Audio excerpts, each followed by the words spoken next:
Hello दोस्तों, Arnav education point में आपका स्वागत है। इस वीडियो में हम आज पढ़ने जा रहे हैं ब्लड यानी रक्त के बारे में। जनरल साइंस और बायोलॉजी का ये टॉपिक है, बहुत ज़्यादा इम्पोर्टेंट टॉपिक है और यहाँ से हर एग्ज़ाम में एक ना एक प्रश्न पूछा जाता है, चाहे कोई भी एग्ज़ाम हो। स्टडी ऑफ ब्लड यानी रक्त का अध्ययन जो होता है उसे हम हीमेटोलॉजी कहते हैं। ब्लड फॉर्मेशन की प्रोसेस जो होती है यानी रक्त निर्माण की जो क्रिया है इसे हीमोपोइसिस कहा जाता है। मानव में ब्लड फॉर्मेशन जो होता है वो रेड बोन मेरो यानी कि लाल अस्थि मज्जा में होता है। हालांकि एम्ब्रियो स्टेज के अंदर यानी भ्रूणीय अवस्था के अंदर जो ब्लड फॉर्मेशन है ये यॉर्क सैक में होता है। और टेम्परेरी रूप से लीवर, स्प्लीन और थाइमस ग्लैंड में भी कुछ समय के लिए ब्लड फॉर्मेशन का काम किया जाता है, लेकिन अंत में एडल्ट में सिर्फ जो रेड बोन मेरो है वहीं पर ही ब्लड फॉर्मेशन होता है। अब बात करते हैं मनुष्य यानी ह्यूमन में ब्लड कितना पाया जाता है। अगर मेल यानी पुरुष की बात की जाए तो 5 से लेके 6 लीटर के आसपास ब्लड आदमी में होता है। अगर फीमेल यानी महिला की बात की जाए तो सामान्य रूप से 4 से लेके 5 लीटर के आसपास ब्लड पाया जाता है। ब्लड की पीएच 7.4 होती है, यानी कि ब्लड की जो नेचर है ये बेसिक होती है। हम बात करते हैं कंपोजिशन ऑफ ब्लड के बारे में, यानी कि ब्लड में होता क्या क्या है। ब्लड को हम 2 पार्ट्स में बांट सकते हैं। पहला पार्ट है लिक्विड पार्ट और दूसरा पार्ट है सॉलिड पार्ट।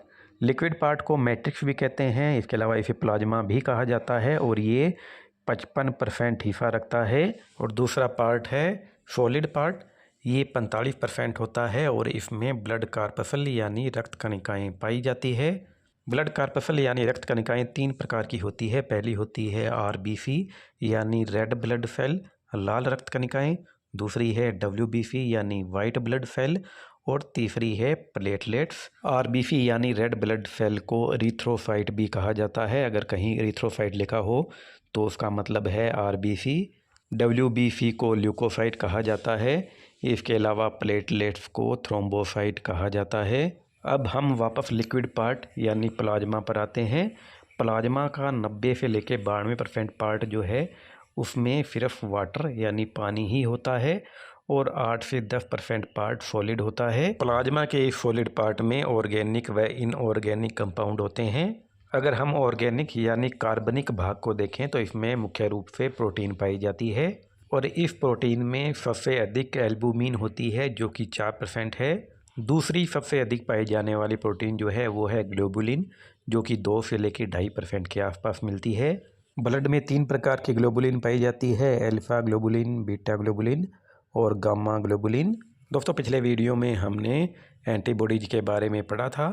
तो जो गामा ग्लोबुलिन होती है वो एंटीबॉडीज ही होती है, इनको इम्यूनोग्लोबुलिन भी कहा जाता है। इसके अलावा दोस्तों ब्लड में फाइब्रिनोजन व प्रोथ्रोम्बिन प्रोटीन भी पाई जाती है और ये दोनों ही जो प्रोटीन है ये ब्लड क्लॉटिंग में हेल्प करती है। आगे जब हम ब्लड क्लॉटिंग के बारे में पढ़ेंगे तो उसमें इनके बारे में भी आपको पढ़ने को मिलेगा। अगर प्लाज्मा के इनऑर्गेनिक पार्ट की बात की जाए तो इसमें आयरन, मिनरल वगैरह पाए जाते हैं।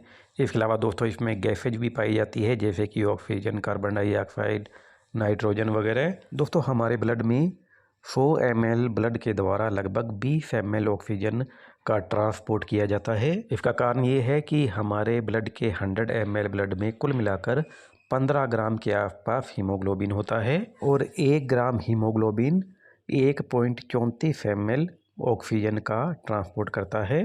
तो जब आप 15 को 1.34 से मल्टीप्लाई करेंगे तो लगभग 20 ml आएगा, यानी कि 100 ml ब्लड के द्वारा 20 ml ऑक्सीजन का ट्रांसपोर्ट किया जाएगा। अब दोस्तों अगले वीडियो में हम आरबीसी के बारे में पढ़ेंगे जो कि काफ़ी बड़ा टॉपिक है।